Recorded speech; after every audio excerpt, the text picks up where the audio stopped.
जो बापू के हत्यारे थे, 20 की असफलता, 20 के प्रयास की असफलता के बाद वो भाग गए यहाँ से। मदन लाल पाहवा पकड़ा गया, उसने अपने बयान भी दिए, पर पुलिस कुछ कर नहीं पाई। 30 तारीख को उनमें से जो 3 लीडर थे, नथुराम गोडसे, आप्टे और करकरे, वो तीनों वापस लौटे यहाँ पर उनके मन में दहशत थी। उनको ये था कि कहीं अगर बम्बई का कोई पुलिस वाला निगरानी के लिए यहाँ रखा गया होगा तो वो उनको पहचान लेगा। इसलिए उस 30 की सुबह नथुराम गोडसे ने और करकरे आप्टे ने अपनी अपनी तरीके से इस जगह का ब्यौरा लिया था। आप्टे और करकरे बाहर की तरफ से इस रास्ते पे 2 बार चले थे, देखने के लिए कि रास्ते जो गेट है उस पर कोई संतरी जाना पहचाना तो नहीं है।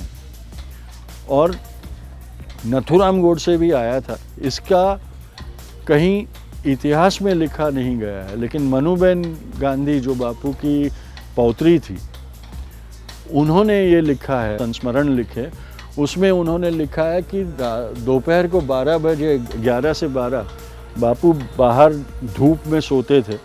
उनकी खाट बाहर लगाई जाती थी और वो बाहर सोते थे।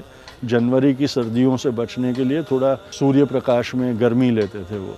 कई बार ये होता था कि मुलाकाती आ जाते थे और वो बापू को जगा देते, उठा देते, इसलिए वो लोग निगरानी करने आते कि भाई बापू को कोई डिस्टर्ब तो नहीं कर रहा।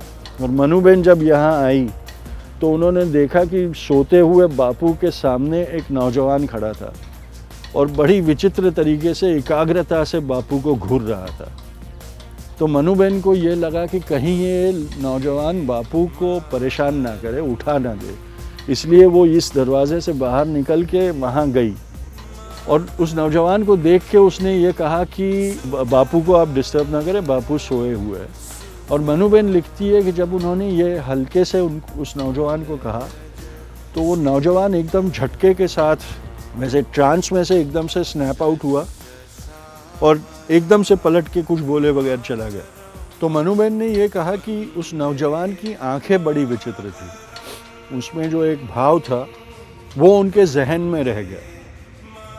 और 30 जनवरी की शाम को जब वो बापू के साथ प्रार्थना स्थल पे पहुंची और एक नौजवान उनके सामने आया, रास्ता अटकाया, और वो जब उनको कहने गई कि बापू को देर हो रही है, जाने दो, तो उस नौजवान ने उनको धक्का दिया। मनूबेन नीचे गिर गई और उन्होंने गोलियों की आवाज़ सुनी। और तब जब ऊपर देखा तो उस नौजवान की उन्होंने आंखें देखी और उनको याद आया कि सुबह यही आंखें मैंने बापू के पास देखी थी। ये बात आज लोगों को मालूम नहीं है। ये बात महत्वपूर्ण इसलिए है कि बापू की सुरक्षा का क्लेम करने वाले जो लोग हैं वो उनके हत्यारे को 30 जनवरी को भी बापू के तक, अगर उस वक्त नथुराम के पास बंदूक होती तो शायद तभी वो बापू को मार पाते।